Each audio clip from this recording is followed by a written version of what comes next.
ভারত জোড়ো ন্যায় যাত্রায় নজর কাড়ল রাহুল গান্ধীর বাস। এই বাসের মধ্যে যেন উঠে এসেছে এক টুকরো ভারতবর্ষ।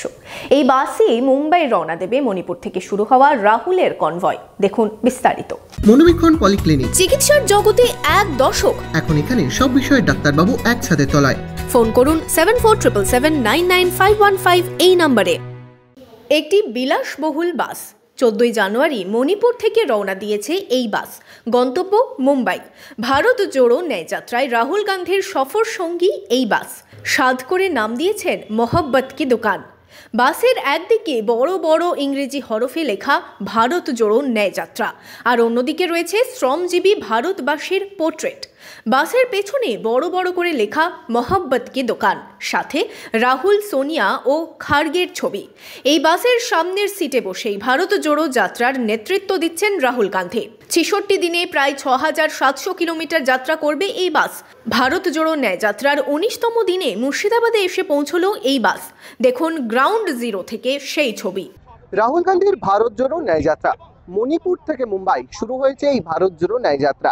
তবে ভারত জোড়ো ন্যায় যাত্রার যে অন্যতম বিশেষভাবে নজর কাড়া একটা বিষয়, তা হলো রাহুল গান্ধীর কনভয় থেকে শুরু করে রাহুল গান্ধীর প্রত্যেকটি গাড়ি।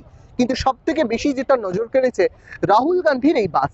এই বাসে করেই রাহুল গান্ধী গোটা ভারতবর্ষ ভ্রমণ করছেন। মণিপুর থেকে মুম্বাই রাহুল গান্ধীর যাত্রার অন্যতম সঙ্গী কিন্তু এই বিলাসবহুল বাস। এই বিলাসবহুল বাসটি যেন ভারতবর্ষ, এক টুকরো ভারতবর্ষ যেন এখানে রয়েছে। এই ভারত জোড়ো ন্যায় যাত্রার যে এই বিলাসবহুল বাসের কথা বলছি, সেই বিলাসবহুল বাসের বাইরেও কিন্তু একাধিক মানুষের ছবি রয়েছে। সেই ছবিগুলো দেখলে স্পষ্টতই বোঝা যায় কোনো এক শ্রেণীর নয়, এ যেন ভারতবর্ষের প্রত্যেকটি শ্রেণীর প্রত্যেকটি মানুষকে টুকরো টুকরো ভাবে তুলে ধরা হয়েছে। এক টুকরো ভারতবর্ষ রাহুল গান্ধীর এই বাসে। তার পাশাপাশি এই বাসে কিন্তু কড়া নিরাপত্তা রয়েছে। কড়া নিরাপত্তার সাথে এই বাসকে মুড়ে ফেলা রয়েছে। তার পাশাপাশি আবারও বলি, এই বাসে রাহুল গান্ধীর সাথে কমপক্ষে 20 থেকে 30 জন থাকতে পারেন। এই বাসেই রয়েছে টয়লেট থেকে শুরু করে অন্যান্য প্রয়োজনীয় যে সুবিধা একটি মানুষের প্রয়োজন হয়, সেই সুবিধা কিন্তু রয়েছে। অর্থাৎ ভারত জোড়ো ন্যায় যাত্রার অন্যতম সাওয়ারি এই বাস কিন্তু মানুষেরও নজর কেড়েছে, এক কথায় বলা যায়। প্রদেশ কংগ্রেস সভাপতি অধীর রঞ্জন চৌধুরী বলছেন যে এই যেন এক অন্য চেহারা মুর্শিদাবাদে। অনেকে বলেছিলেন যে কংগ্রেস নাকি শেষ হয়ে গেছে, তবে ভারত জোড়ো ন্যায় যাত্রায় কিন্তু আদতে কংগ্রেস যে মিটে যায়নি তার একটা অন্যতম প্রতিফলন পাওয়া গেল।